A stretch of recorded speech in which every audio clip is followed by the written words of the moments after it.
Hello my dear friends. तो स्वागत है आपका अपने यूट्यूब चैनल जीएस पॉइंट गुरु में। तो अब आप क्लास 9 से निकलकर क्लास 10th में आ चुके हैं। तो आज मैं आपको इस वीडियो में क्लास 10th विज्ञान का सिलेबस बताने वाला हूं। तो सिलेबस जानना क्यों जरूरी है, क्योंकि यदि आप बिना सिलेबस के कहीं से भी कुछ भी पढ़ेंगे तो या फिर आप सिलेबस से ज्यादा पढ़ लेंगे या फिर कम पढ़ लेंगे, जिससे क्या होगा, आपके मार्क्स भी अच्छे नहीं आएंगे और तैयारी भी अच्छी नहीं हो पाएगी। तो इसलिए हमें सिलेबस जानना बहुत जरूरी है। कक्षा 10 की विज्ञान का सिलेबस जो वो हमारा 3 खंडों में विभाजित है। पहला है खंड आ जिसमें हमारी रासायनिक विज्ञान, दूसरा है खंड बा जिसमें जीव विज्ञान आती है, तथा तीसरा है हमारा खंड सा। खंड सा में हमारी भौतिक विज्ञान आती है। तो आइए अब हम देख लेते हैं खंड आ जिसमें हमारी रासायनिक विज्ञान आती है। तो रासायनिक विज्ञान का सिलेबस क्या है हमारा, आइए देखते हैं। तो खंड आ में हमारी रासायनिक विज्ञान है, उसकी हमारी इकाई है पदार्थ, प्रकृति एवं व्यवहार, जो हमारी 20 अंकों की आती है। इसमें पहला चैप्टर है हमारी रासायनिक अभिक्रिया, हमारी 4 से 5 अंकों में आती है, जिसमें अब हम कुछ इंपोर्टेंट जो पॉइंट है वो देख लेते हैं। तो जिसमें हमारे पहला पॉइंट है रासायनिक समीकरण। रासायनिक समीकरण में हम रासायनिक समीकरण पढ़ने वाले हैं, इनके गुणधर्म भी पढ़ने वाले हैं। दूसरे पॉइंट है हम क्रियाओं के संतुलन में हम अभिक्रिया संतुलन कैसे करते हैं, इनके संतुलन करने के नियम, इन सबको देखने वाले हैं विस्तार से। इसी प्रकार तीसरा पॉइंट है हमारा अभिक्रियाओं के प्रकार। तो अभिक्रियाओं के प्रकार, अभिक्रिया कितने प्रकार की होती है, ये भी हम इस चैप्टर में देखने वाले हैं। तो ये था हमारा पहला चैप्टर रासायनिक अभिक्रिया, जो हमारे 4 से 5 अंकों में आता है। अब इसी प्रकार देख लेते हैं दूसरा चैप्टर। दूसरा है हमारा अम्ल, क्षार तथा लवण, जो हमारा 4 से 5 अंकों में आता है। अब इसके कुछ इंपोर्टेंट पॉइंट देख लेते हैं। वैसे हमारा पहला है अम्ल, क्षार तथा लवण। अम्ल, क्षार, लवण के बारे में हम इनके भौतिक, रासायनिक गुण तथा इनके उपयोग और उदाहरण ये सब विस्तार से पढ़ने वाले हैं। अब दूसरा पॉइंट है हमारा इसमें जीवन में पीएच का महत्व है। हम दूसरे पॉइंट में हम पीएच के बारे में पढ़ने वाले हैं। पीएच क्या होता है और पीएच पैमाने, पीएच स्केल क्या होता है, फिर पीएच के दैनिक जीवन में उपयोग, और पीएच हमें क्या बताता है, पीएच पैमाना हमारे लिए क्यों जरूरी है। तो ये हम पढ़ने वाले हैं। तो आप लोगों से मेरा एक क्वेश्चन है कि पीएच की फुल फॉर्म आप कमेंट में लिखकर बताएं, और पीएच में पी छोटा और एच बड़ा क्यों होता है, ये भी आप लिख के बता सकते हैं यदि आपको आता है तो। अब देखते हैं अगले टॉपिक। हमारा अगला है ब्रेंजिक चूर्ण, बेकिंग सोडा, धावन सोडा, प्लास्टर ऑफ पेरिस। इन सब के हम निर्माण की विधियां, भौतिक गुण, रासायनिक गुण तथा इन्हें प्रयोगशाला में कैसे बनाते हैं, ये सब विस्तार से पढ़ने वाले हैं। तो ये था हमारा अम्ल, क्षार तथा लवण, जो ये भी हमारा 4 से 5 अंकों में आता है। अब देखते हैं अगला चैप्टर। अगला चैप्टर है हमारा धातु और अधातु, ये भी हमारा 4 से 5 अंकों में आता है। तो इसमें कौन कौन सी टॉपिक पढ़ने वाले हैं हम, धातु तथा अधातु के गुणधर्म। पहला इसमें पढ़ने वाले हम धातु तथा अधातु के गुणधर्म, कि धातु और अधातु में क्या होती हैं, इनके गुणधर्म क्या होते हैं। और दूसरे टॉपिक पढ़ने वाले हम इनकी सक्रियता श्रेणी। सक्रियता श्रेणी क्या होती है, इसके बारे में हम विस्तार से पढ़ने वाले हैं। इसी प्रकार तीसरा है हमारा धातु कर्म की क्रिया विधि, यानी कि धातु कर्म की क्या कौन कौन सी क्रिया विधि होती है, ये सब हम इसमें देखने वाले हैं।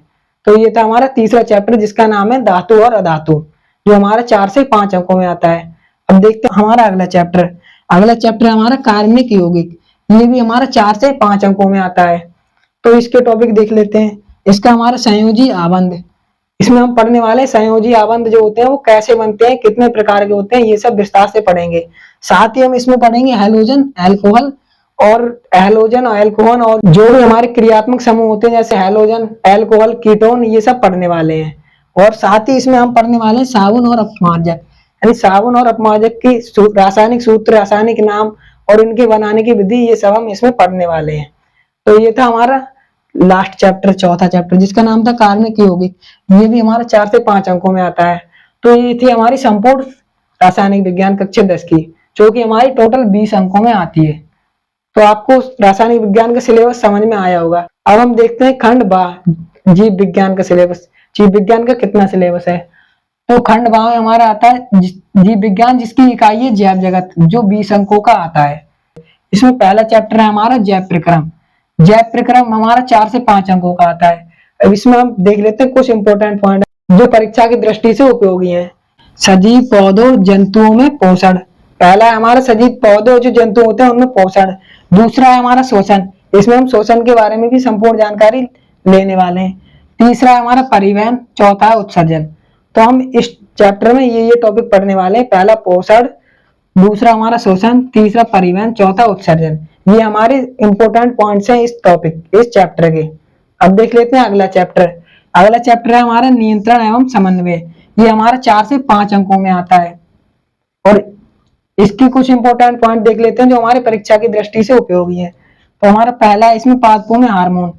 पादपों में कितने प्रकार के हार्मोन होते हैं और कौन कौन से हार्मोन होते हैं तथा इनके क्या काम होते हैं, ये सब हम इसमें डिटेल में पढ़ने वाले हैं। और दूसरा हमारा ऐच्छिक व अनैच्छिक परिचय, यानी कि इसमें हम पढ़ने वाले हैं ऐच्छिक और अनैच्छिक परिचय तथा ऐच्छिक और अनैच्छिक क्रिया क्या होती है। तो इस चैप्टर में हम ये टॉपिक पढ़ने वाले हैं। ये चैप्टर था हमारा नियंत्रण एवं समन्वय, जो 4 से 5 अंकों में आता है। अब देखते हैं अगला चैप्टर। अगला चैप्टर है हमारा प्रजनन। प्रजनन हमारा 4 से 5 अंकों में आता है। इसके भी इंपोर्टेंट टॉपिक देख लेते हैं। तो पहला हमारा लैंगिक या अलैंगिक जनन। तो इसमें हम पढ़ने वाले हैं लैंगिक और अलैंगिक जनन के बारे में। लैंगिक तथा अलैंगिक जनन क्या होते हैं इसके बारे में पढ़ने वाले हैं। और दूसरा हमारा परिवार नियोजन।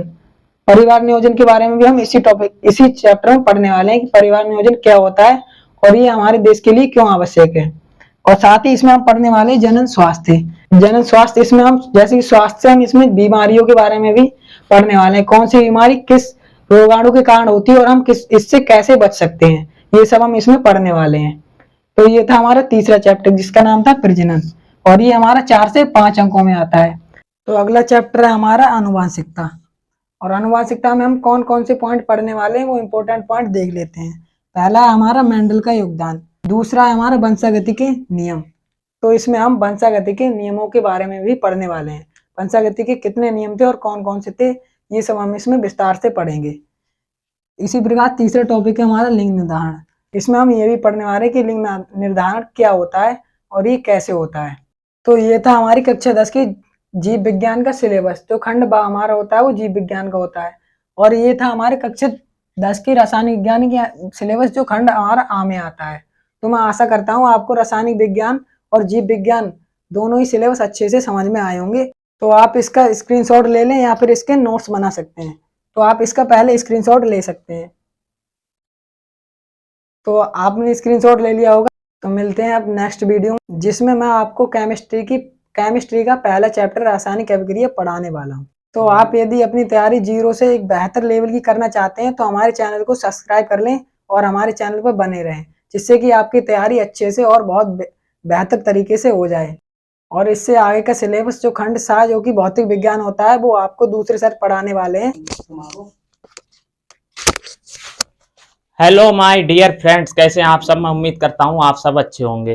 तो आपको ये सिलेबस सर ने बहुत अच्छे से समझा दिया होगा और आप लोगों को भी बहुत अच्छे से समझ में आया होगा। तो इससे आगे का सिलेबस अब हम समझेंगे कि फिजिक्स में क्या क्या है और उसमें आपको क्या क्या पढ़ना है, क्या क्या नहीं पढ़ना है। तो चलिए स्टार्ट करते हैं। आइए अब हम जानते हैं भौतिक विज्ञान का सिलेबस क्या है। तो सबसे पहला चैप्टर है हमारे पास प्रकाश का परावर्तन तथा गोलीय दर्पण। इसको हम एक वीडियो में पढ़ेंगे। तथा नेक्स्ट है दूसरे नंबर पर प्रकाश का अपवर्तन। प्रकाश का अपवर्तन तीसरे नंबर पर है हमारा मानव नेत्र तथा रंग बिरंगा संसार। इसको हम पढ़ने वाले हैं और ये 12 नंबर का आता है। ये 3 चैप्टर 12 नंबर के आपको देखने को मिलेंगे। तो अगला है 4 नंबर पर हमारा विद्युत धारा, 5 पर है विद्युत धारा के चुंबकीय प्रभाव। यहाँ से आपको 13 नंबर के पेपर में प्रश्न देखने को मिलेंगे।